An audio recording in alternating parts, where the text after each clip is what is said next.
నమస్కారం వాజీ వార్తలకి స్వాగతం. ముందుగా ఈనాటి ముఖ్యాంశాలను పరిశీలిద్దాం. పైడితల్లి అమ్మవారిని దర్శించుకున్న గోవా గవర్నర్ పుష్పటి అశోక్ గజపతిరాజు. ప్రజలందరూ సుఖ సంతోషాలతో ఉండాలని ఆకాంక్ష.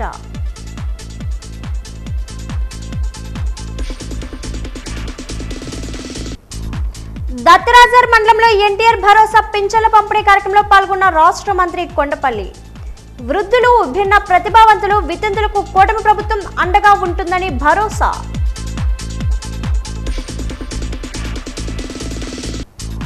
చంద్రబాబు మోసాలు ప్రజల్లోకి తీసుకుని వెళ్లాలి. బాబు షూరిటీ మోసం గ్యారంటీ కార్యక్రమంలో వైసీపీ కార్యకర్తలకు పిలుపునిచ్చిన మాజీ డిప్యూటీ స్పీకర్ కోలగట్ల.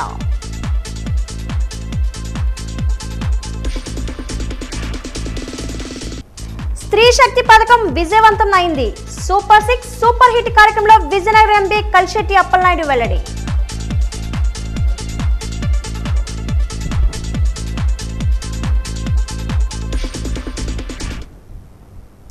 ఉత్తరాంధ్ర కల్పవల్లి శ్రీ పైడితల్లి అమ్మవారిని గోవా గవర్నర్, ఆలయ అనువంశిక ధర్మకర్త శ్రీ పుష్పటి అశోక్ గజపతిరాజు సందర్శించుకున్నారు. గవర్నర్గా బాధ్యతలు స్వీకరించి తొలిసారిగా జిల్లాకు విచ్చేసిన అశోక్ గజపతిరాజు అమ్మవారిని సతీ సమేతంగా దర్శించుకొని ప్రత్యేక పూజలు నిర్వహించారు. ఆయనకు ఆలయ అధికారులు అధికార లాంఛనాలతో స్వాగతం పలికారు. పూజారులు ప్రత్యేక ఆశీర్వచనం పలికి అమ్మవారి ప్రసాదాన్ని అందజేశారు. ప్రజలందరూ సుఖ సంతోషాలతో ఉండాలని ఆయన ఆకాంక్షించారు. ఈ కార్యక్రమంలో శ్రీ పైడితల్లి అమ్మవారి దేవస్థానం సహాయ కమిషనర్ శిరీష, సూపరింటెండెంట్ వైవి రమణి, ఇతర అధికారులు, పూజారులు, నాయకులు పాల్గొన్నారు.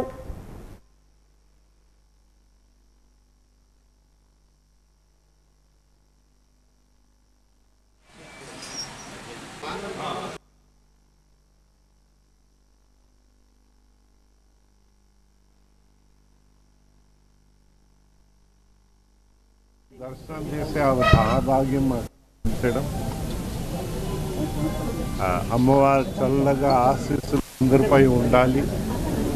మన ప్రాంతాలన్నిటిపై ఉండి అందరి జీవితాలు చల్లగా ఆనందంగా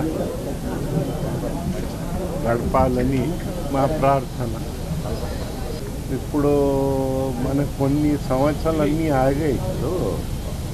ఇప్పుడు అట్లీస్ట్ కదులుతూ ఉంది. ఇప్పుడు బండి కొంత కదులుతూ ఉంది. ఇంత ముందున ఉన్న ప్రభుత్వం భక్తులు వ్యతిరేకంగా నడిచారు. అది మనకు ఉన్న సమస్య. మా ఆలయాలే 2 పూర్తిగా ధ్వంసం చేసేసారు. సో ఇదేం కొత్త విషయాలు కావు. దేవుడు చల్లతనంతో అట్లీస్ట్ ఈ సంవత్సరం చిల్లరైంది కదా, ఏ ఆలయానికి ఎక్కడ మన రాష్ట్రంలో ధ్వంసం జరగలేదు. మన ప్రభుత్వాలు ధ్వంసాలు చేసే ప్రభుత్వాలు ప్రజలు పంపించేసేస్తారు. ఇంకా ధ్వంసాలు వస్తాయని నేనైతే అనుకోవటం లేదు. అయితే ప్రజలు ఇష్టం. వారు మళ్ళీ ఇంకో ధ్వంసం ప్రభుత్వాన్ని తీసుకొస్తే మిగతా ఆలయాలు కూడా గోవింద గోవింద. రాష్ట్రానికి పెట్టుబడులు తీసుకురావడం ద్వారా పెద్ద ఎత్తున ఉద్యోగ అవకాశాలు కల్పించేందుకు ప్రభుత్వం కృషి చేస్తుందని రాష్ట్ర ఎంఎస్ఎంఈ, సెర్ప్, ఎన్ఆర్ఐ వ్యవహారాల శాఖ మంత్రి కొండపల్లి శ్రీనివాస్ అన్నారు. దత్తరాజర్ మండలం కె కృష్ణపురంలో ఎన్టీఆర్ భరోసా సామాజిక పింఛన్ల పంపిణీకి ఆయన సోమవారం శ్రీకారం చుట్టారు. మంత్రికి గ్రామస్తులు ఘనంగా స్వాగతం పలికారు. ఇంటింటికి వెళ్లి పింఛన్లు పంపిణీ చేశారు. గ్రామస్తులతో మాట్లాడి వారి సమస్యలు తెలుసుకున్నారు. ఈ సందర్భంగా ఏర్పాటు చేసిన సభలో మంత్రి కొండపల్లి మాట్లాడుతూ అభివృద్ధి, సంక్షేమం ప్రభుత్వానికి 2 కళ్ళు అని పేర్కొన్నారు. ఒకవైపు రాష్ట్రాన్ని అభివృద్ధి చేస్తూనే పెద్ద ఎత్తున సంక్షేమ కార్యక్రమాలను అమలు చేస్తున్నామని చెప్పారు. చదువుకున్న వారికి ఉద్యోగాలను కల్పించేందుకు కృషి చేస్తున్నామన్నారు. ఇటీవల రాష్ట్ర వ్యాప్తంగా డిఎస్సి ద్వారా సుమారు 16,500 ఉపాధ్యాయ ఉద్యోగాలను భర్తీ చేస్తున్నామని తెలిపారు. సుదీర్ఘ నిరీక్షణ తర్వాత ఎంతో కష్టపడి ఉద్యోగాలను సాధించిన డిఎస్సి అభ్యర్థులను ఆయన అభినందించారు.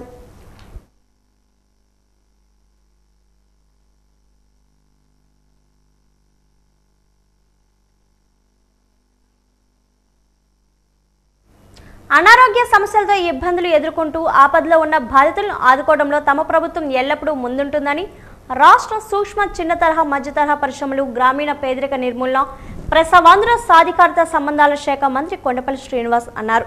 సీఎం సహాయ నిధి నుండి మంజూరైన ఆర్థిక సహాయానికి సంబంధించిన 12,94,430 రూపాయలు విలువైన చెక్కులు గజపతినగరంలోని మంత్రి క్యాంప్ కార్యాలయంలో లబ్ధిదారులకు మంత్రి శ్రీనివాస్ అందజేశారు.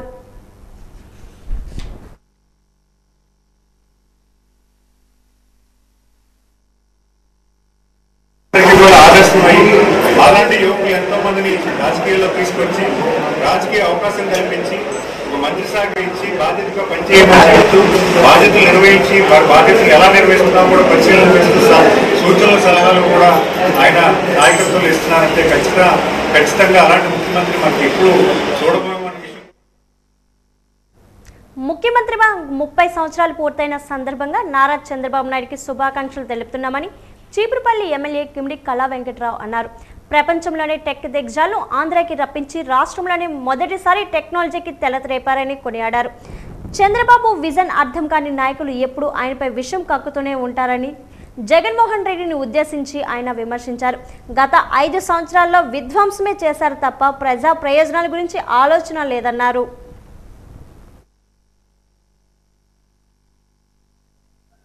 అలాగే మూలపేటలో పోర్టు నౌకాశ్రమం, మూలపేటలో కూడా విశాఖపట్నం పోర్టు లాంటి పోర్టు మన ఆంధ్రప్రదేశ్లో, మన ఉత్తరాంధ్ర జిల్లాల్లో విశాఖపట్నంలో ఉన్న 2 పోర్టులు కాకుండా మరొక పోర్టుని ఇక్కడ మూలపేటలో పలాస దగ్గర ఇవ్వడం జరిగింది. ఒరిస్సా నుంచి వచ్చే సరుకు అంతా కూడా మూలపేట పోర్టు ద్వారా ఎక్స్పోర్ట్ అవుతుంది. అక్కడ పోర్టు ఉండడం, భోగాపురం ఎయిర్పోర్ట్ రావడం, 120 కిలోమీటర్లనంటే ఈ 6 రోడ్ల లైన్ పక్కన ఉండే భూముల రేట్లన్నీ పెరుగుతాయి. పరిశ్రమలు ఈ రెండింటి మధ్యలో వస్తాయి. ఆ పరిశ్రమలకు పోర్ట్ ఉంటుంది, ఇంటర్నేషనల్ ఎయిర్పోర్ట్ ఉంటుంది. That is called 2020 vision. ఇది అర్థం కాని మనుషులు చనిపోయే సారా సప్లై చేసేటటువంటి వ్యక్తి జగన్మోహన్ రెడ్డి, ఆయన మిత్ర బృందం ఎవడు కూడా గత 5 సంవత్సరాలు విధ్వంసాన్ని సృష్టించారు తప్ప ఈ ఆలోచనలు ఏ ఒక్కడికైనా ఎక్కడైనా మనం వాళ్ళలో చూసామా? వాళ్ళ బాస్లో కానీ మిగతా వాళ్ళలో కానీ 5 సంవత్సరాలు అభివృద్ధి పరంగా కానీ సంక్షేమ పరంగా కానీ 3,000 పెన్షన్ ఇస్తామని చెప్పి 5 సంవత్సరాలు డేకురుకుంటూ నడిచారు. నడవలా, డేకురుకుంటూ వెళ్ళారు 3,000 ఇవ్వడానికి. వాళ్ళు ఇంకా జనంలో మాట్లాడుతున్నారు. వాళ్ళు సృష్టించిన విధ్వంసాన్ని, వాళ్ళు చేసినటువంటి అప్పుల్ని వడ్డీలు కట్టలేక బాధపడుతున్నాం. కష్టపడి పనిచేసినటువంటి ప్రభుత్వ యంత్రాంగానికి 33,000 కోట్ల రూపాయలు బకాయిలు పెట్టిస్తారు. పిఎఫ్లు కానీ అవి కానీ రిటైర్ అయిపోయిన వాళ్ళకి కానీ 33,000 కోట్లు 5 సంవత్సరాల్లో బకాయిలు పెట్టి ప్రజలు ఓడించిన తర్వాత వెళ్ళిపోతే ఇవన్నీ ఒక్కసారి ఇవ్వాలి అని అంటే ఇస్తారు. ప్రతి ఒక్కటి రిపేర్ చేయడానికి చంద్రబాబు నాయుడు గారు కంకణం కట్టుకున్నారు. నగరపాలక సంస్థ పరిధిలోని 6వ డివిజన్లోని జమ్ములోని ఎన్టీఆర్ భరోసా పింఛన్ల పంపిణీ కార్యక్రమాన్ని నిర్వహించారు. స్థానిక శాసనసభ్యురాలు పుష్పాటి అదితి గజతరాజు చేతుల మీదుగా పింఛన్లు పంపిణీ చేశారు. ఈ సందర్భంగా ఎమ్మెల్యే మాట్లాడుతూ వృద్ధులకు, విభిన్న ప్రతిభావంతులకు, వితంతులకు ఎన్టీఆర్ భరోసా పథకం అండగా నిలుస్తుందని అన్నారు. ఈ మధ్యకాలంలో విభిన్న ప్రతిభావంతులకు రీఅసెస్మెంట్లో నోటీసులు ఇచ్చిన వారికి కూడా ఈ నెల పెన్షన్ ఇవ్వడం జరుగుతుందన్నారు. మాజీ ముఖ్యమంత్రి దివంగత నందమూరి తారక రామారావు బాటలోనే ముఖ్యమంత్రి చంద్రబాబు నడుస్తున్నారన్నారు. పెన్షన్లు పెంచిన ఘనత ముఖ్యమంత్రి చంద్రబాబుకే దక్కుతుందన్నారు.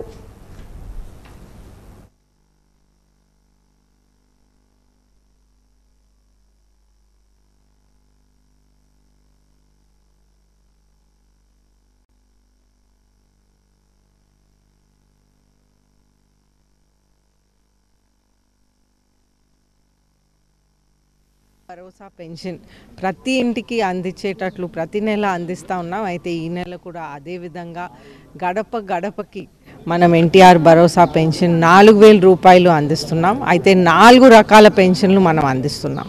ఒకటి 4,000 రూపాయలు, వికలాంగులకి 6,000 రూపాయలు, అలాగే వ్యాధులు ఉన్న వాళ్ళకి అంటే కిడ్నీ వ్యాధి ఇటువంటి వ్యాధులు ఉన్న వారికి 10,000 రూపాయలు, అలాగే ఇంకా తీవ్రమైన వ్యాధులు అంటే మసిల్ డిస్ట్రోఫీ అటువంటి వ్యాధులకి 15,000 రూపీస్ అనేది మనం అందిస్తున్నాం. అయితే ఈరోజు నేను ప్రత్యేకంగా గుంట్లాంలో అలాగే ఈ వార్డులో నేను వెళ్ళి ఇంటింటికి కొన్ని ఇళ్ళకు అందించాను. అయితే ఇక్కడ నిజంగా చాలా స్ట్రెంగ్త్ అనేది పెరుగుతుంది ప్రజల్లో. ఎందుకంటే మనం చూస్తుంటే నేను గుంట్లాంలో ఒక పెన్షన్ అందించాను. ఇప్పుడు ఫస్ట్ ఆవిడ భర్తకి 15,000 రూపీస్ వచ్చేది, ఆయన లాస్ట్ మంత్ చనిపోయారు. అయితే ఆవిడకి ఈరోజు 4,000 రూపీస్ వస్తుంది. ఆవిడకి చెవుడు అయినా కానీ ఆ లేడీ ఏమో ఒక నిజంగా ఐకాన్ అని చెప్పొచ్చు. ఆవిడ ఈ సిచ్యువేషన్లో కూడా ఆమె బట్టలు కుట్టి ఆ మనీ మీద ఈ పెన్షన్ మీద ఆమె ఇద్దరు పిల్లల్ని పోషించి స్కూల్కి కూడా పంపిస్తుందంటే అది నిజంగా ఒక ఎగ్జాంపుల్గా మనం తీసుకోవాలి. అదేవిధంగా చూస్తుంటే ఎంతోమంది ఈ పెన్షన్ మీద బతుకుతున్నారు. వాళ్ళు స్వయంగా వాళ్ళు చెప్తారు 10,000 రూపాయలు వాళ్ళ డయాలసిస్ పేషెంట్స్కి ఎంత పడుతుందనేది వాళ్ళు చెప్తారు. అయితే మనకి ఎన్టీఆర్ భరోసా పెన్షన్ మెయిన్గా మనం తెలుగుదేశం పార్టీ పెట్టినప్పుడు ఎన్టీఆర్ గారు 30 రూపాయలతో మొదలుపెట్టి ఈరోజు 4,000 రూపాయలకి నారా చంద్రబాబు నాయుడు గారు ఎన్టీఆర్ గారిని గౌరవిస్తూ పెట్టారు. ప్రధాని మోదీ తల్లిపై అనుచిత వ్యాఖ్యలు చేసిన రాహుల్ గాంధీపై చర్యలు తీసుకోవాలని డిమాండ్ చేస్తూ బీజేపీ మహిళా మోర్చా ఆధ్వర్యంలో ఆర్టీసీ కాంప్లెక్స్ వద్ద రాస్తారోకో నిర్వహించారు. రాహుల్ గాంధీ దిష్టిబొమ్మ దగ్ధం చేయడానికి బీజేపీ నాయకులు ప్రయత్నం చేయగా పోలీసులు అడ్డుకున్నారు. ఆ క్రమంలో పోలీసులకు బీజేపీ నాయకుల మధ్య వాగ్వాదం జరిగింది. అయితే అదే సమయంలో గోవా గవర్నర్ పుష్పాటి అశోక్ గజపతిరాజు పైడితల్లి అమ్మవారి దర్శనం చేసుకుని తిరిగి తన నివాసానికి అదే మార్గంలో వెళ్తున్నారు. పోలీసులు గోవా గవర్నర్కు ట్రాఫిక్ ఇబ్బంది లేకుండా చర్యలు తీసుకొని బీజేపీ నాయకులు చేస్తున్న రాస్తారోకో పక్క నుంచి వాహనాలను పంపించారు.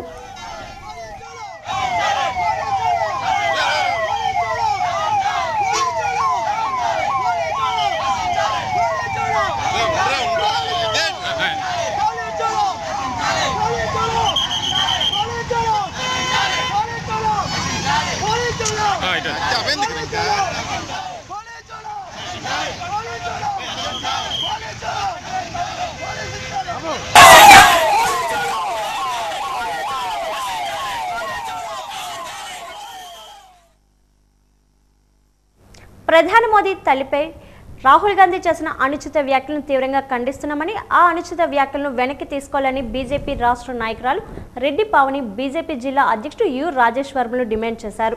దేశవ్యాప్త నిరసన కార్యక్రమంలో భాగంగా బీజేపీ మహిళా మోర్చా ఆధ్వర్యంలో ఈరోజు విజయనగరం ఆర్టీసీ కాంప్లెక్స్ వద్ద రాస్తారోకో నిర్వహించారు.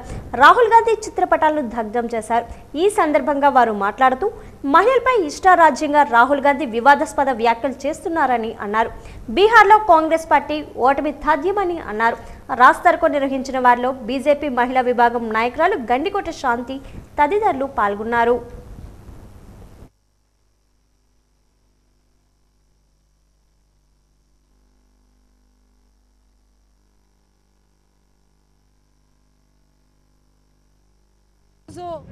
దేశవ్యాప్తంగా కూడా ఏదైతే కాంగ్రెస్ పార్టీ రాహుల్ గాంధీ చేసినటువంటి అనుచిత వ్యాఖ్యలు ప్రధానమంత్రి నరేంద్ర మోడీ గారి తల్లిపై అత్యంత నిస్సిగ్గుగా మహిళలంటే గౌరవం లేకుండా ఈరోజు రాహుల్ గాంధీ చేసినటువంటి వ్యాఖ్యలకి నిరసనగా దేశవ్యాప్తంగా రాహుల్ గాంధీ యొక్క దిష్టిబొమ్మను దగ్ధం చేస్తూ ఉన్నాము. దేశవ్యాప్తంగా ఉన్నటువంటి మహిళలందరూ కూడా ఇవాళ రాహుల్ గాంధీకి కాంగ్రెస్ పార్టీకి వ్యతిరేకంగా ఇవాళ నిరసన తెలియజేస్తున్నాం. దేశవ్యాప్తంగా ప్రపంచ దేశాలలోనే అత్యంత ఉన్నతమైన నాయకుడిగా అటువంటి వారికి జన్మనిచ్చినటువంటి మహా సాత్వి హీరాబెన్ ఆవిడ మీద కూడా అనుచిత వ్యాఖ్యలు ఈ కాంగ్రెస్ పార్టీ చేస్తుంది అని అంటే అసలు ఈ దేశంలో ఉన్నటువంటి మహిళలకి కాంగ్రెస్ పార్టీ ఎటువంటి గౌరవం ఇస్తుందో మనందరం కూడా చూసాం. వారు వ్యాఖ్యలు చేస్తూ ఉంటే రాహుల్ గాంధీ చప్పట్లు కొడుతూ ఉన్నారు. ఇవాళ దేశంలో ఉన్నటువంటి మహిళల మీద రాహుల్ గాంధీకి ఏమన్నా కాంగ్రెస్ పార్టీకి ఏమన్నా గౌరవం ఉందా అని చెప్పి ఈ సందర్భంగా మిమ్మల్ని అడుగుతూ ఉన్నాను. దీన్ని మేము తీవ్రంగా ఖండిస్తున్నాం. సంస్కృతి సాంప్రదాయాలను కూడా వదిలేసి మహిళలపై దిగజారుడు రాజకీయాలు చేసేటటువంటి కాంగ్రెస్ పార్టీకి బీహార్ ప్రజలు తప్పకుండా బుద్ధి చెప్పేటటువంటి పరిస్థితి అయితే కనిపిస్తున్నది. భారతీయ జనతా పార్టీ బీహార్లో అత్యంత మెజారిటీతో ప్రభుత్వాన్ని ఏర్పాటు చేయబోతుందని చెప్పి తెలిసి వాళ్ళు ఎంతకి దిగజారంటే మన ప్రీతం ప్రధాని నరేంద్ర మోదీ గారి తల్లిగారు స్వర్గీయ హీరాబెన్ గారి పై కూడా అనుచితమైనటువంటి వ్యాఖ్యలు, సభ్య సమాజం తలదించుకునేటటువంటి పదజాలాన్ని వాడారు. అటువంటి పదాలని మీడియా ముందుగా మేము వాడలేము. అటువంటి వ్యాఖ్యలు చేసినటువంటి రాహుల్ గాంధీకి, కాంగ్రెస్ పార్టీకి కూడా బీహార్ ప్రజలు ఖచ్చితంగా బుద్ధి చెప్తారు. అయితే మహిళలపై చేస్తున్నటువంటి ఈ దాష్టికాలకి ఖచ్చితంగా భారతీయ జనతా పార్టీ రాష్ట్రం మొత్తం మీద కూడా ఈరోజు నిరసన తెలియజేస్తూ ఒక ప్రశ్నిస్తున్నాం. ఏదైతే 33% మహిళా రిజర్వేషన్ బిల్లుని ప్రవేశపెట్టి భారతీయ జనతా పార్టీ మహిళల్ని ముందుకు తీసుకొని రావాలి, సభ్య సమాజంలో మహిళలకు ఒక ప్రముఖమైనటువంటి స్థానాన్ని కల్పించాలి అని చెప్పి ఒక ఆలోచనతో ముందుకెళ్తూ ఉంటే, దానికి భిన్నంగా మహిళలపై, అది కూడా కాలం చేసినటువంటి స్వర్గీయ హీరాబెన్ గారి మీద అనుచితమైనటువంటి వ్యాఖ్యలు, సభ్య సమాజంలో ఎవరూ కూడా మాట్లాడినటువంటి పదజాలాన్ని మాట్లాడి అక్కడ ర్యాలీలో మాట్లాడుతూ ఉంటే, దానికి కాంగ్రెస్ నాయకులు రాహుల్ గాంధీ కూడా చాలా చోట్ల చప్పట్లు కొట్టడం కూడా జరిగింది. అంటే మహిళలపై చేస్తున్నటువంటి దాష్టికాలకి కాంగ్రెస్ పార్టీ పూర్తిగా కొమ్ము కాస్తూ ముందుకు వెళ్తుందా అని చెప్పి ప్రశ్నిస్తున్నాం. ముఖ్యమంత్రి చంద్రబాబు చేస్తున్న మోసాలను ప్రజలకు తీసుకుని వెళ్లాలని మాజీ డిప్యూటీ స్పీకర్ కోలగట్ల వీరభద్ర స్వామి పిలుపునిచ్చారు. నగరంలోని ఒక ప్రైవేట్ హోటల్లో బాబు షూరిటీ మోసం గ్యారంటీ కార్యక్రమంలో వీరభద్ర స్వామి పాల్గొని వైసీపీ కార్యకర్తలకు పలు రకాల సూచనలు చేశారు. దివంగత ముఖ్యమంత్రి ఎన్టీఆర్ని చంద్రబాబు మోసం చేశారని గుర్తు చేశారు.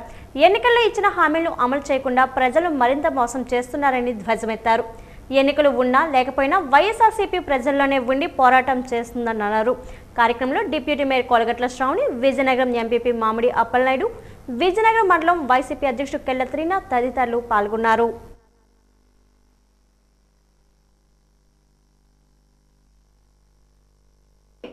స్వామి గారిని ఎత్తులు వేద్దామని ప్రయత్నించినప్పటికీ కూడా వాళ్ళందరూ చిత్తులే అయ్యారు, కానీ ఆయన ఇంత కూడా స్తంభించలేదని ఒక విషయం మనందరం గుర్తించుకోవాలి. ఎందుకు అంటే, ఒకటి ఆయన మనోధైర్యం అయితే, మరొకటి మనం అందరం ఆయనకి ఇస్తున్న భరోసా, ప్రేమ అని కూడా ఒకసారి గుర్తించుకోవాలి. మరి ఇదే ప్రేమ, ఇదే అభిమానం రానున్న కాలంలో మనందరం కూడా కలిసికట్టుగా మన పార్టీ గురించి కానీ, స్వామన్న గురించి కానీ, జగనన్న గురించి కానీ మనందరం కూడా కలిసికట్టుగా ప్రయత్నించాలి. జరుగుతున్న మోసాన్ని ప్రతి ఇంటికి తీసుకువెళ్లాల్సిన బాధ్యత ఎవరిది అంటే, ఇక్కడ మన ముందుండే నాయకులందరిది కూడా ప్రతి ఇంటికి కూడా జరుగుతున్న మోసాన్ని చెప్పండి. మరి ప్రతి ఒక్క ఆడబిడ్డకి కూడా ఉచితంగా బస్సు ఇస్తామన్నారు. 21 సర్వీసెస్ ఉంటే కేవలం 3 నుంచి 5 సర్వీసెస్ మాత్రమే ఇస్తున్నారు. కనీసం అది అమల్లోకి తీసుకొచ్చారంటే దానికి కనీసం కూపన్, ఒక టోకెన్ పద్ధతిలో దాన్ని అమల్లోకి తీసుకురావాలన్న ఒక ప్రాపర్ ప్రణాళిక కూడా లేని పరిస్థితులు ఈ రోజు మన పరిపాలన అందుతుంది. ఒకవైపు పవన్ కళ్యాణ్ గారు 30,000 అమ్మాయిలు మిస్సింగ్ అని చెప్పారు, కానీ అధికారంలో రాకముందు 30,000 అమ్మాయిలు నెత్తికి పెడతామని చెప్పిన పవన్ కళ్యాణ్ గారు అధికారంలో రాగానే ఒక్కరి గురించి కూడా ఆయన ప్రస్తావన ఎత్తడి పరిస్థితి. వైఎస్ఆర్ కాంగ్రెస్ పార్టీకి అధికారం ముఖ్యం కాదు, ప్రజా సేవే ముఖ్యం. అధికారం ఉండేటప్పుడు గడప గడపకి ప్రజల దగ్గరికి వెళ్ళి జగన్మోహన్ రెడ్డి గారు ఈ సంక్షేమ కార్యక్రమాలు ఇచ్చారా లేదా అని ధైర్యంగా అడగగలిగాం. ఈరోజు అధికారం లేదు, మరలా ప్రజల దగ్గరికి వెళ్దాం. ప్రభుత్వం ప్రకటించిన కార్యక్రమాలు మీకు అందుతున్నాయా లేదో అని అడుగుదాం. కనీసం ఏ కార్యక్రమాలు అమలు చేయకపోయినా అధికారులను అడ్డం పెట్టుకొని డ్వాక్రా సంఘాలు తెప్పించుకొని కొల్లడుగానే కార్యక్రమం చేసుకున్నారు వాళ్ళు. మనం నిరంతరం ప్రజల మధ్య ఉన్న వ్యక్తులం. వాస్తవాలు ప్రజలకు తెలియజేయవలసిన బాధ్యత ప్రతిపక్ష పార్టీగా మన మీద ఉందని. మరి 14 గ్రామాల్లో మీటింగ్లు పెట్టిన తర్వాత ఎంతమంది ఈ బాబు షూరిటీ మోసం గ్యారంటీ కాగితాలు పట్టుకొని గడప గడపకి వెళ్ళారనేది ఒక మాట ఆలోచన చేయండి. సూపర్ 6 సూపర్ హిట్ కార్యక్రమంలో భాగంగా ఏర్పాటు చేస్తున్న స్త్రీ శక్తి సమావేశంలో విజయనగరం శాసనసభ్యురాలు పుష్పటి అదితి గజపరాజుతో కలిసి ఎంపీ కలిశెట్టి అప్పలనాయుడు పాల్గొన్నారు. మెసానిక్ సెంటనరీ ఫంక్షన్ హాల్లో కూటమి ప్రభుత్వం సూపర్ 6 హామీలను అమలు చేస్తూ రాష్ట్రాన్ని అభివృద్ధి సంక్షేమాలతో పురోగతి వైపు ముఖ్యమంత్రి నారా చంద్రబాబు నాయుడు తీసుకుని వెళ్తున్నారన్నారు. మహిళలు సాధికారత అభ్యున్నతికి భద్రతకు తోడ్పడే విధంగా కూటమి ప్రభుత్వం మహిళల గురించి అమలుపరిచిన ఉచిత బస్సు ప్రయాణం స్త్రీ శక్తి పథకం విజయవంతం అయిందన్నారు. మహిళల ఆర్థిక అభివృద్ధికి ప్రభుత్వం పనిచేస్తుందన్నారు. ఉచిత బస్సు ప్రయాణం ఎక్కువ మంది వినియోగించుకుంటున్నారని చెప్పారు.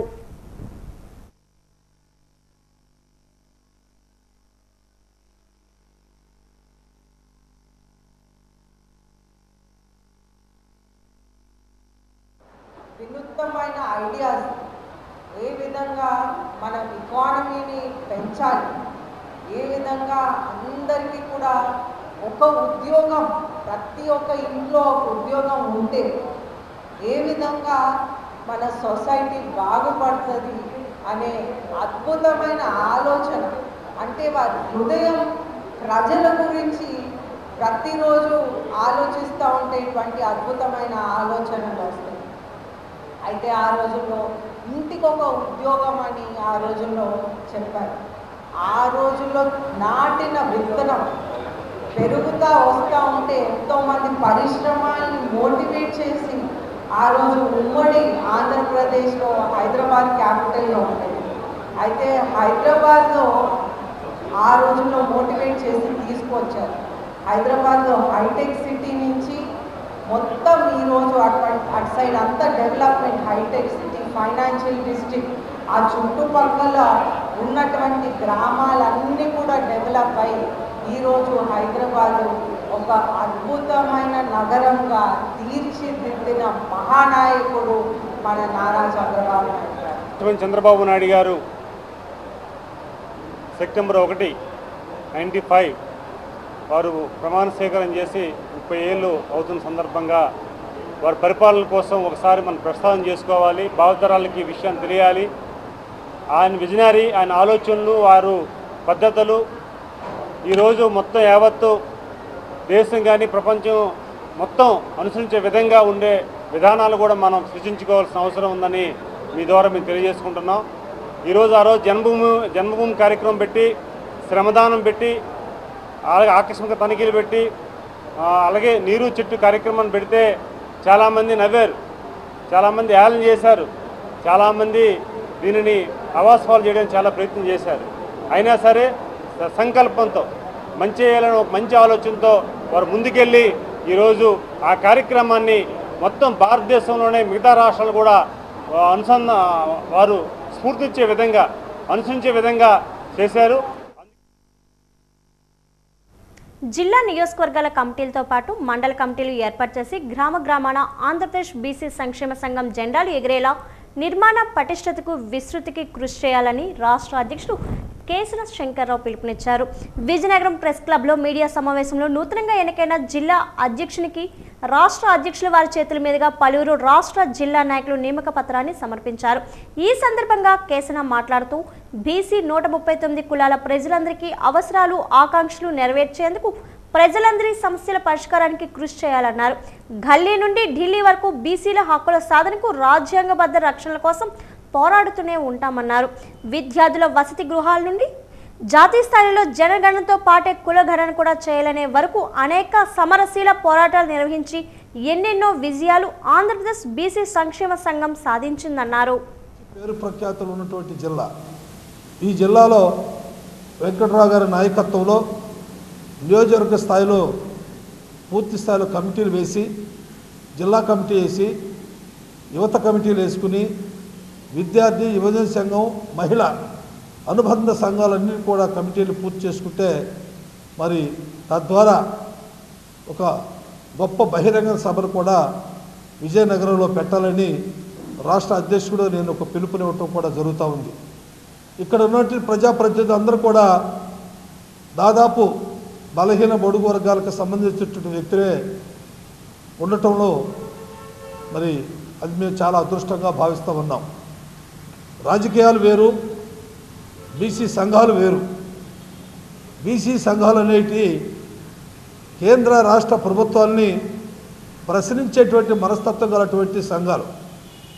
పాలకులు ప్రజాస్వామ్యంగా ప్రజలకు రావాల్సినటువంటి హక్కులని కాలరాసేటప్పుడు కంపల్సరీగా ప్రజా సంఘాలు ఉద్యమించి వారి యొక్క హక్కుల సాధన కోసం మరి సాధించుకునేటువంటి ప్రయత్నంలో ఉద్యమాలు పోరాటాలు చేయాల్సినటువంటి పరిస్థితుల్ని ఈ రోజున రాష్ట్ర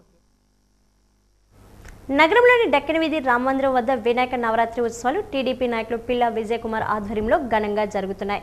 వినాయక నవరాత్రి ఉత్సవాల్లో భాగంగా ఈ రోజు అన్నదాన కార్యక్రమాన్ని నిర్వహించారు. టీడీపీ నాయకులు అవునపు విజయ్ ఈ కార్యక్రమానికి ముఖ్య అతిథిగా హాజరై అన్నదానాన్ని ప్రారంభించారు.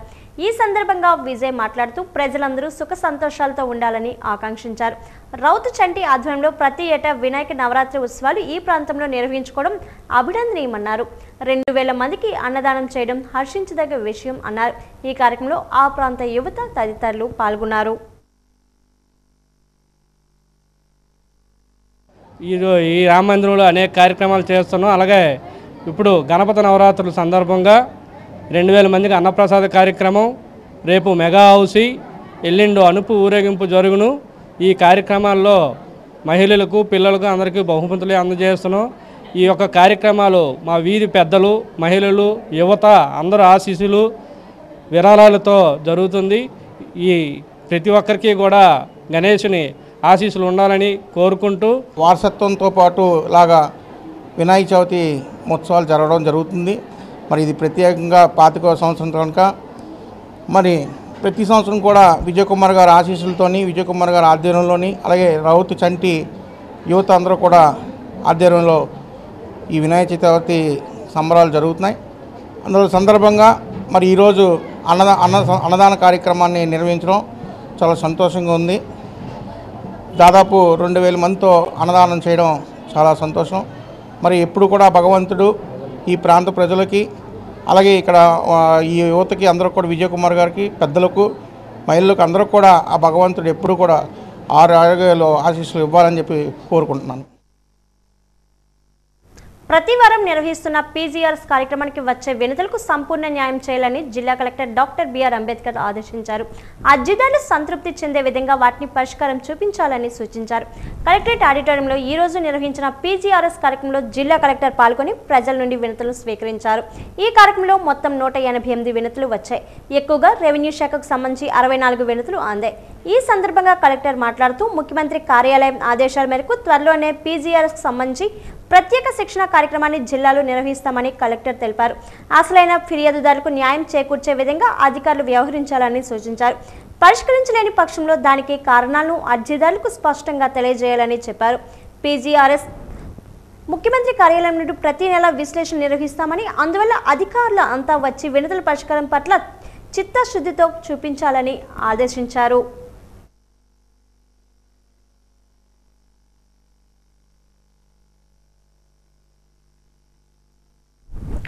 ప్రజా సమస్యల పరిష్కార వేదిక ద్వారా అంబేద్కర్ రైట్స్ ఫోరం ఆంధ్రప్రదేశ్ శాఖ అధ్యక్షులు భానుమూర్తి జిల్లా కలెక్టర్కు హుద్హుద్ ఇళ్ల లబ్ధిదారుల సమస్యలు వివరించడం జరిగింది. ఈ సందర్భంగా భానుమూర్తి మాట్లాడుతూ 2014 అక్టోబర్ 12 విపత్తు రూపంలో వచ్చిన హుద్హుద్ వల్ల పట్టణంలో గల బొంగవీధి, అశోక్ నగర్ వాసులు పెద్ద ఎత్తున నిర్వాసితులుగా మారారని, ఈ క్రమంలో వీరికి విజయనగరం పట్టణ పరిధిలో గల లంకాపట్నం 19వ డివిజన్లో గృహ సముదాయాలు కేటాయించి 5 ఏళ్లు గడుస్తున్న నేటికి మంచినీటి సదుపాయాలు, విద్యుత్ సదుపాయాలు లేకపోవడం వల్ల అక్రమ వలసదారులకు, అసాంఘిక కార్యక్రమాలకు నిలయంగా మారిందని ఫిర్యాదు చేయడం జరిగింది.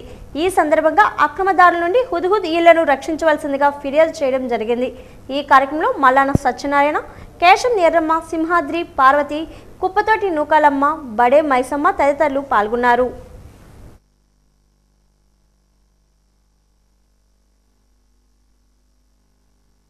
14 అక్టోబర్ 12వ తారీఖున హుదూద్ పెనువుప్పిన అశోక్ నగర్ సంబంధించి, బంగివీస్ సంబంధించి ఇల్లు కోల్పోవడం జరిగింది. వాళ్ళందరూ కూడా లంకాపట్నంలో నిర్మించిన ఆ అపార్ట్మెంట్లో గత సంవత్సరం పట్టాల ద్వారా ఇల్లు కేటాయించడం జరిగింది. అయితే అక్కడ మౌలిక వస్తువులైన కరెంటు కానీ, వాటర్ సప్లై కానీ లేకపోవడం వల్ల బాధితులు బాధపడుతున్నారు.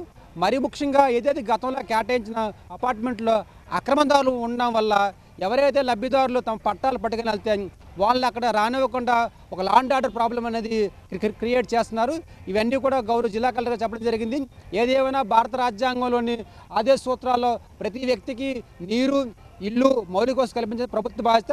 ఆ దిశగా మేము చెప్పడంతో గౌరవ కలెక్టర్ గారు స్పందించారు. ఇవాళ కానీ రేపు కానీ దీని మీద తక్షణ చర్య తీయమని చెప్పడం జరిగింది. సో ఇవాళ ఈ బాధితులందరికీ న్యాయం చేయమని మేము కలెక్టర్ గారిని కోరడం జరిగింది. జగన్మోహన్ రెడ్డి ముఖ్యమంత్రిగా ఉన్నప్పుడు పేదలకి జగనన్న కాలనీలు నిర్మాణం చేసి ఇల్లు ఇచ్చారు. కాబట్టి ప్రస్తుతం ముఖ్యమంత్రి చంద్రబాబు నాయుడు నేతృత్వంలో అధికారంలో ఉన్న కూటమి ప్రభుత్వం పేదల కాలనీలో మౌలిక వసతులు కల్పించకుండా కుటీల రాజకీయాలు చేయడం సిగ్గుచేటని జిల్లా సహాయ కార్యదర్శి బొగిత అశోక్ ధ్వజమెత్తారు. ఈ రోజు ఉదయం విజయనగరం జిల్లా కలెక్టరేట్ ఎదుట భారత కమ్యూనిస్టు పార్టీ సిపిఐ ఆధ్వర్యంలో ఎస్కోట నియోజకవర్గ సిపిఐ సహాయ కార్యదర్శి జిల్లా కార్యవర్గ సభ్యులు ఢేగల అప్పలరాజు నేతృత్వంలోని పేదలతో కలిసి ధర్నా నిర్వహించి అనంతరం జిల్లా కలెక్టర్ బిఆర్ అంబేద్కర్ కి వినతి పత్రాన్ని ఇవ్వడం జరిగింది. ఆయన స్పందించి డిపిఓ గారిని పంపించి పరిశీలన జరిపి సమస్య పరిష్కారం చేస్తామని హామీ ఇచ్చారు. ఈ సందర్భంగా మీడియాతో బొగిత అశోక్ మాట్లాడుతూ జామి మండల కేంద్రంలో జగనన్న కాలనీలో నివాసం ఉంటున్న ఇళ్లకి కరెంటు, వీధి లైట్లు, మంచినీటి కుళాయిలు, రోడ్లు, డ్రైనేజీలు లేక పేదలు భయాందోళనతో బితుకుమంటూ బతుకు జీవుడా అని కష్టాలు అనుభవిస్తుంటే స్థానిక పాలకులకి అధికారులకి కానరాలేదా అని ఆగ్రహం వ్యక్తం చేశారు. ఇల్లు మంజూరు చేశారు, నిర్మాణం కోసం చాలీచాలని రుణం ఇప్పించేశారు, అక్కడతో పాలకుల బాధ్యత తీరిపోయినట్టేనా అని ప్రశ్నించారు. పేదలంటే కేవలం మీ దృష్టిలో కేవలం ఓటు బ్యాంకు మాత్రమేనా అని ఆగ్రహం వ్యక్తం చేశారు. ఒక ప్రభుత్వం మొదలుపెట్టిన సంక్షేమాన్ని మరో ప్రభుత్వం చేతుల్లోకి అధికార బదలాయింపు జరిగితే వారు మొదలుపెట్టిన సంక్షేమాన్ని గాలికి వదిలేస్తారా అని విమర్శించారు. కాలనీలు ఇచ్చేసిన చేతులు దులిపేసుకొని ఏదో ఘనకార్యం సాధించినట్టు పాలకులు గొప్పలు చెప్పుకుంటున్నారని విమర్శించారు. ఇల్లు మంజూరు చేశారు, ఇంతవరకు కనీసం ఇళ్ళకి కరెంట్ ఇవ్వలేదు. ఇళ్ళకి కరెంట్ ఇవ్వండి, రోడ్లు నిర్మాణం చేయండి, మంచినీటి సదుపాయం కల్పించండి అని అధికారుల చుట్టూ కాగితాలు ఇచ్చుకొని కాళ్ళు ఎరిగేలా తిరుగుతున్నా కూడా కనీసం ఇంతవరకు ఎవరు కన్నెత్తి కూడా చూడనటువంటి దీనస్థితిలో ఉన్నారు.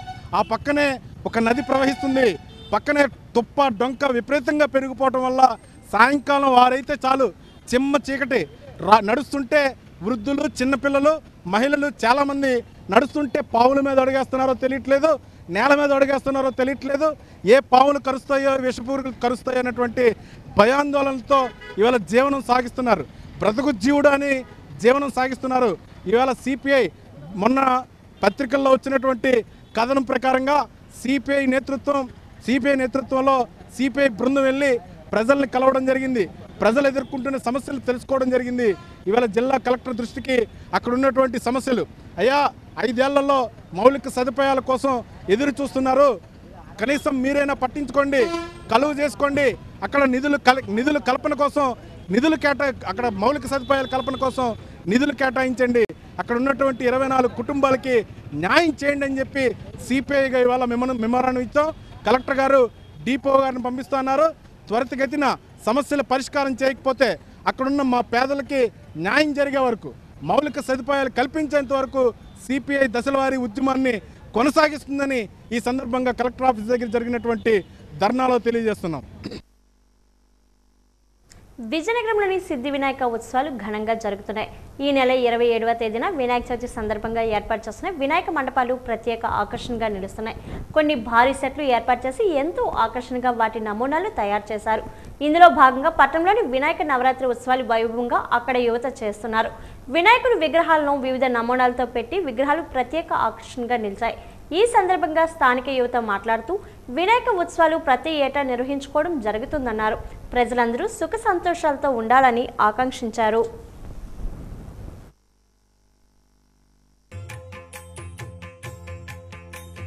జయ జయ శుభకర వినాయక శ్రీకాణి పాకవర సిద్ధి వినాయక జయ జయ శుభకర వినాయక శ్రీకాణి పాకవర సిద్ధి వినాయక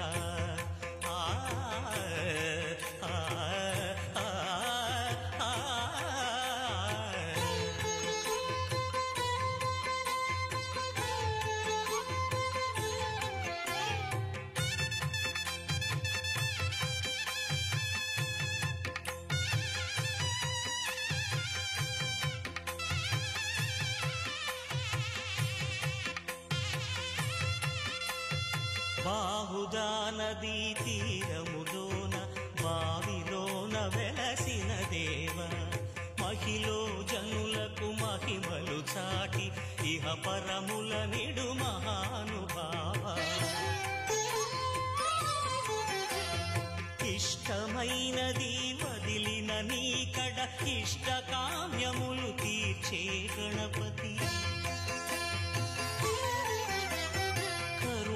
పురియుచు వరములను సగుచు నిరతము పెరిగే మహాకృతి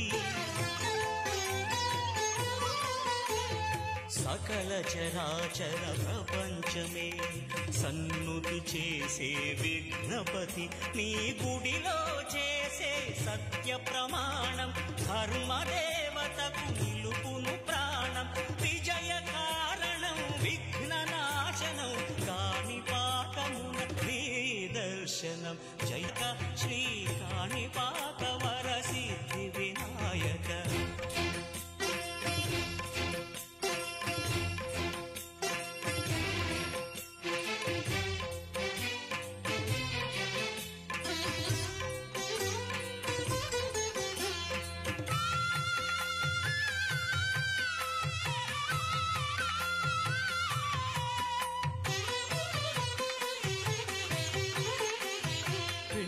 బొమ్మవై ప్రతిభ చూపి బ్రహ్మాండ నాయకుడి వైరావు. శ్రీ సిద్ధ వినాయకుడిని నేటికి 30 సంవత్సరాలు బట్టి ఈ యొక్క పూజా కార్యక్రమంలో చేయడం జరుగుతుంది. అయితే ఏటా కూడా ప్రతి సంవత్సరం కూడా ఒక ఆనవాయితీగా వచ్చే విధంగా కాకుండా మనం రొటీన్గా ఉండాలనే ఉద్దేశం మీద ఒక్కొక్క సంవత్సరం ఒక్కొక్క సెట్ వేస్తున్నాం. అయితే కాలుష్యం అవ్వకుండా ఉండడానికి గురించనే ప్రతి సంవత్సరం కూడా మనం మట్టి బొమ్మనే తయారు చేసి పెడుతున్నాం. ఎందుకంటే ఈ పేస్టర్ ప్యాలెస్ అవి కూడా ఒంటికి ఆరోగ్యం కాదు. అందువల్ల ఏంటంటే జంతువులకి అలాగే మనుషులకి అందరికీ ఇబ్బంది కాబట్టి మట్టితో తయారు చేసే విగ్రహాన్ని మనం పెట్టి పూజా కార్యక్రమం చేస్తున్నాం. అయితే ప్రతి సంవత్సరం కూడా మేము 21 రోజులు ఉంచుతున్నాం. అయితే ఈ సంవత్సరం గ్రహణం ఉండడం వల్ల మనం 11 రోజులు మాత్రమే ఈ యొక్క పూజా కార్యక్రమాలని నిర్వహించడం జరుగుతుంది. అయితే ఈ యొక్క పూజా కార్యక్రమాల్లో మా వీధిలో ఉన్నటువంటి భక్తులు 60 మంది కూడా ఉదయం సాయంత్రం వచ్చి చాలా అద్భుతంగా ఈ యొక్క కార్యక్రమాలను పూజా కార్యక్రమం చేస్తున్నారు. అయితే 3వ తేదీ అనగా బుధవారం నాడు ఉదయాన్నే మనం స్వామివారికి నైవేద్యం పెడతాం. స్వీట్లు 101 రకాల స్వీట్లతో నైవేద్యం పెట్టడం, అలాగే మధ్యాహ్నం అన్నదాన కార్యక్రమం కూడా అన్న సమారాధన కార్యక్రమం కూడా నిర్వహించడం జరుగుతుంది. అదే రోజు లక్ష్మీ గణపతి హోమం కూడా జరగబోతుంది. ఇది ఏంటంటే ప్రజలకి భక్తులకి ఏ ఆటంకం రాకుండా వీధిలో వాళ్ళు ఏ ఇబ్బంది పడకుండా ఉండాలనే ఉద్దేశం మీద మనం ప్రతి సంవత్సరం కూడా ఈ లక్ష్మీ గణపతి హోమం కూడా నిర్వహించడం జరుగుతుంది. విజయనగరంలో జిల్లా వ్యాప్తంగా మోస్తరు వర్షం కురిసింది. బంగాళాఖాతంలో ఏర్పడిన అల్పపీడనంతో 3 రోజుల పాటు జిల్లాలో పలు ప్రాంతాల్లో భారీ వర్షాలు పడే అవకాశం ఉందని వాతావరణ శాఖ అధికారులు తెలియజేశారు. మధ్యాహ్నం 2 గంటల వరకు భానుడు తన ప్రతాపం చూపించడంతో ఎండ తీవ్రత ఎక్కువగా ఉంది. అయితే మధ్యాహ్నం 2 గంటల తర్వాత వాతావరణంలో ఒక్కసారి మార్పులు చోటు చేసుకోవడంతో జిల్లా వ్యాప్తంగా వర్షం పడింది. సుమారు గంట పాటు పడిన వర్షం వలన జిల్లాకు కాస్త ఉపశమనం లభించింది. ఇక ఇప్పటికే నారుమడుల్లో ఊబలు వేసిన పొలంలో వర్షపు నీరు చేరడంతో రైతులకు కొంత ప్రయోజనకరంగా ఉంది.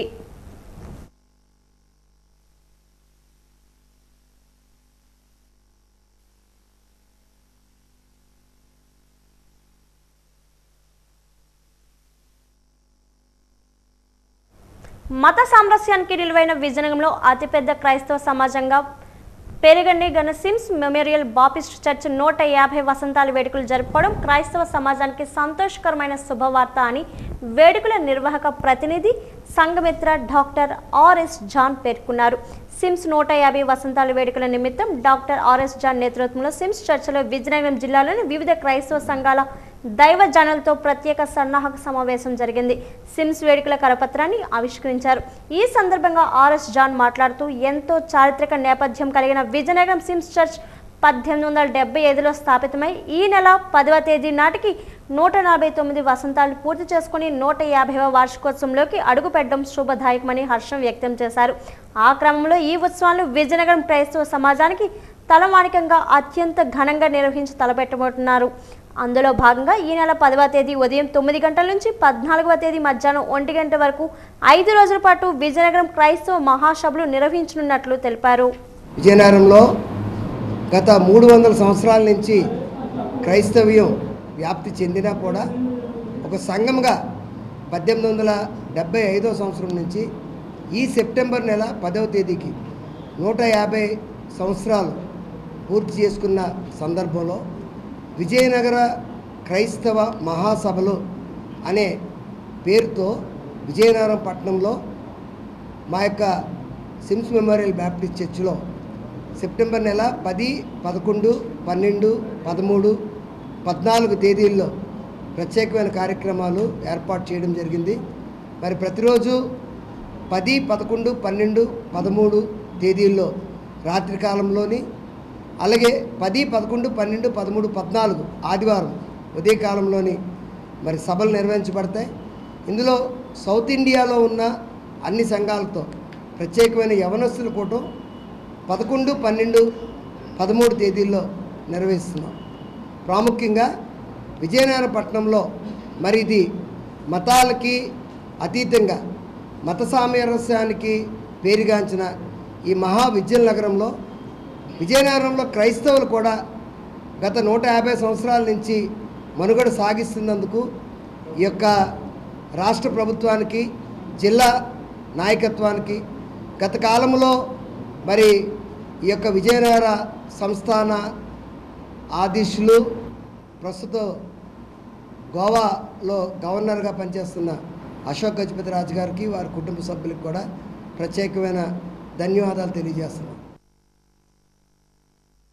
అక్టోబర్ 7వ తేదీన జరగనున్న శ్రీ పైడితల్లి అమ్మవారి సిరిమానోత్సవ జాతర నిమిత్తం 59.70 లక్షల రూపాయలతో నగరపాలక సంస్థ ద్వారా పలు కార్యక్రమాలు చేపట్టనున్నామని విజయనగరం నగరపాలక సంస్థ కమిషనర్ పల్లి నల్లనయ్య ఒక ప్రకటనలో తెలిపారు. విజయనగరం ఉత్సవాలు, పైడితల్లి అమ్మవారి జాతర మహోత్సవాలు పురస్కరించుకుని అక్టోబర్ 6, 7, 8 తేదీల్లో ప్రజలకు ఎటువంటి అసౌకర్యం లేకుండా నగరపాలక సంస్థ ద్వారా అన్ని ఏర్పాట్లు చేపడుతున్నట్లు చెప్పారు. ఇందులో భాగంగా 1.85 లక్షల రూపాయలతో పండగ 3 రోజులు నగరంలోని అన్ని ప్రాంతాల్లో త్రాగునీటి పంపిణీకి అవసరమైన చర్యలు చేపడుతున్నామన్నారు. 4.20 లక్షలతో వివిధ ప్రాంతాల్లోని ప్రధాన జంక్షన్లోని ఫౌంటైన్లకు ఇతర మరమ్మతు పనులకు చేపడుతున్నామన్నారు. 9.70 లక్షల రూపాయలతో తాత్కాలిక మరుగుదొడ్లను ఏర్పాటు చేయనున్నట్లు తెలిపారు. 10.65 లక్షల రూపాయలతో నగరంలోని సెంట్రల్ డివైడర్ను బుద్ధుడి విగ్రహం నుండి సిఎంఆర్ జంక్షన్ వరకు రామానాయుడు రోడ్డు, సంతకాల వంతెన, నీలాటి చెరువు ప్రాంతాల్లో పెయింటింగ్లు వేయించనున్నామని చెప్పారు.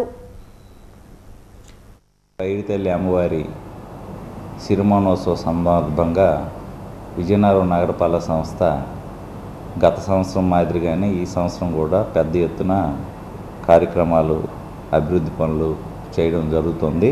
సుమారు 60 లక్షల రూపాయలు ఈ జాతర పనుల కోసం వెచ్చించడం జరుగుతుంది. ముఖ్యంగా తాగునీటికి 1,85,000 రూపాయలు, ప్రధాన ఫౌంటైన్లు, జంక్షన్స్ ఇంప్రూవ్మెంట్కి, మరమ్మతులకి ఒక 4,20,000 రూపాయలు, అలాగే టెంపరీ టాయిలెట్స్, తాత్కాలిక మరుగుదొడ్ల ఏర్పాటు కోసం 9.7 లక్షలు, అలాగే సెంటర్ డివైడర్ పెయింటింగ్స్, అలాగే గ్రిల్స్ పెయింటింగ్స్, ఉదాహరణకు రామానాయుడు రోడ్డు,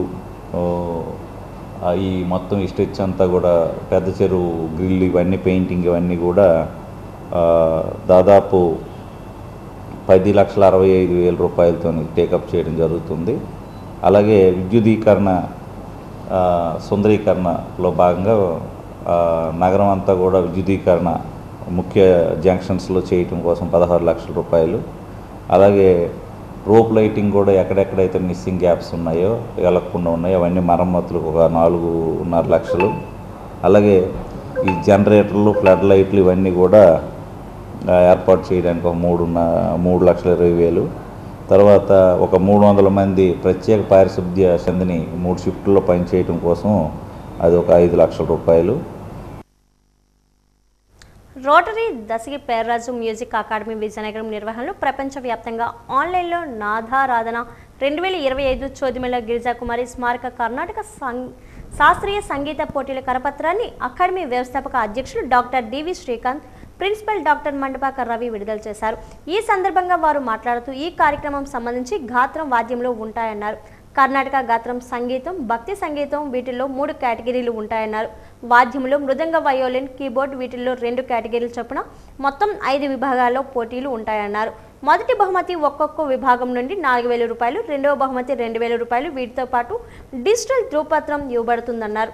పోటీలు సెప్టెంబర్ 21, 2025 ఆదివారం నాడు ప్రాథమిక పోటీలు. ఇందులో క్వాలిఫై అయిన వారికి ఫైనల్ రౌండ్ 28వ తేదీన నిర్వహిస్తామని చెప్పారు.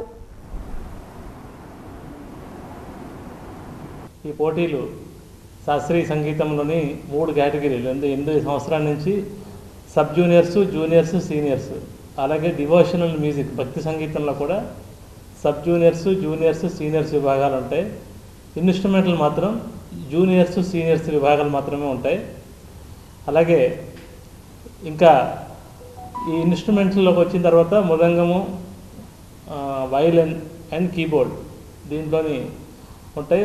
కాంపిటీషన్ 2 రకాలుగా ఉంటుంది. అంటే ప్రిలిమినరీ రౌండ్ 21వ తేదీ నాడు ఆన్లైన్లో ప్రిలిమినరీ రౌండ్ అవుతుంది. దాంట్లో సెలెక్ట్ అయిన వాళ్ళకి 28వ తేదీ నాడు ఫైనల్ రౌండ్ సెప్టెంబర్ 28ని ఫైనల్ రౌండ్ ఉంటుంది. అందులోని గెలిచిన వాళ్ళకి మన అక్టోబర్ 4వ తేదీన వార్షికోత్సవంలో వారికి ఆన్లైన్ ద్వారా సర్టిఫికెట్స్, అలాగే మొదటి బహుమతి 4,000 రూపాయలు, రెండవ బహుమతి 2,000 రూపాయలు చొప్పున మేము బహుమతి విజేతలకి ఇవ్వడం జరుగుతుంది. సంవత్సరాల క్రితం మన రోటరీ క్లబ్ విజయనగరం వారి ఆధ్వర్యంలో రోటరీ దశకి పేర్రాజు మ్యూజిక్ అకాడమీ అని మా నాన్నగారి పేరు మీద ఇక్కడ ఒక మ్యూజిక్ అకాడమీని స్థాపించాం.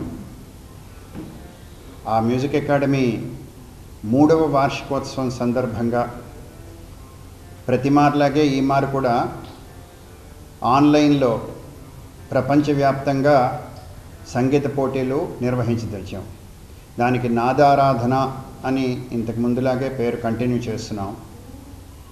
ఈ సంగీత పోటీల్లో గాత్రం, శాస్త్రీయ సంగీతం, అలాగే భక్తి సంగీతం, వాయిద్యాలు మృదంగం, కీబోర్డ్, వయలిన్ ఈ 3 కూడా 8 సంవత్సరాల నుంచి పైబడ్డ వారందరికీ పోటీలు ఉంటున్నాయి ఆన్లైన్లోనూ. ఆసక్తి కల వాళ్ళందరూ, ప్రావీణ్యం ఉన్న వాళ్ళందరూ ఈ పోటీల్లో పాల్గొని, ఇది ప్రపంచవ్యాప్తంగా నిర్వహిస్తున్న పోటీ, అందరూ పోటీలో పాల్గొంటారని, సంగీతాన్ని ఆనందిస్తారని ఆశిస్తున్నాం. ఘననాథునికి 108 రకాల ప్రసాదంను పిండి వంటలు నైవేద్యంగా చెల్లించిన భక్తులు పార్వతీపురం, మన్యం జిల్లా కురుపం మండల కేంద్రంలో కళింగ వైశ్య సంఘం ఆధ్వర్యంలో నిర్వహిస్తున్న వరసిద్ధి వినాయకుడికి నవరాత్రి మహోత్సవంలో భాగంగా వినాయకుడికి భక్తులు 108 రకముల పిండి వంటలు నైవేద్యంగా చెల్లించారు. కురుపంలో ప్రతి ఏడాది కళింగ వైశ్య సంఘం ఆధ్వర్యంలో వినాయకుడికి నవరాత్రి ఉత్సవాలు ఘనంగా నిర్వహిస్తారు. ప్రతిరోజు భక్తి శ్రద్ధలతో భక్తులు స్వామివారికి పూజలు జరిపిస్తూ ఉంటారు. ఒకనొక ప్రత్యేక పూజాది హోమాలు నిర్వహిస్తూ స్వామివారికి పూజలు చేస్తూ ఉంటారు. స్వామివారికి కళింగ వైశ్య సంఘంలో గల కుటుంబ సభ్యులు 108 రకాల పిండి వంటలు నైవేద్యంగా సమర్పించి పూజలు నిర్వహించారు.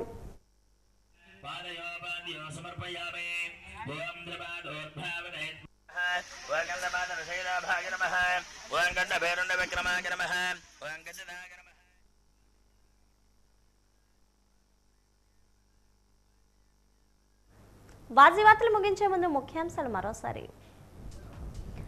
పైడితల్లి అమ్మవారిని దర్శించుకున్న గోవా గవర్నర్ పూస్పాటి అశోక్ గజపతిరాజు. ప్రజలందరూ సుఖ సంతోషాలతో ఉండాలని ఆకాంక్ష.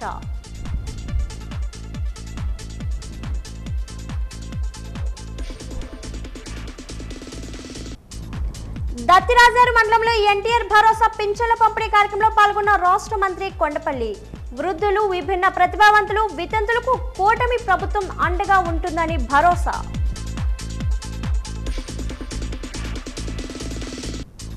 చంద్రబాబు మోసాలను ప్రజల్లోకి తీసుకుని వెళ్లాలి. బాబు షూరిటీ మోసం గ్యారంటీ కార్యక్రమంలో వైసీపీ కార్యకర్తలకు పిలుపునిచ్చిన మాజీ deputy speaker కొల్లగట్ల.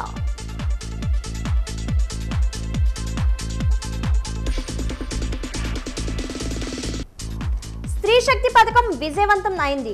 Super 6 super hit కార్యక్రమంలో విజయనగరం ఎంపీ కలిశెట్టి అప్పలనాయుడు వెల్లడి.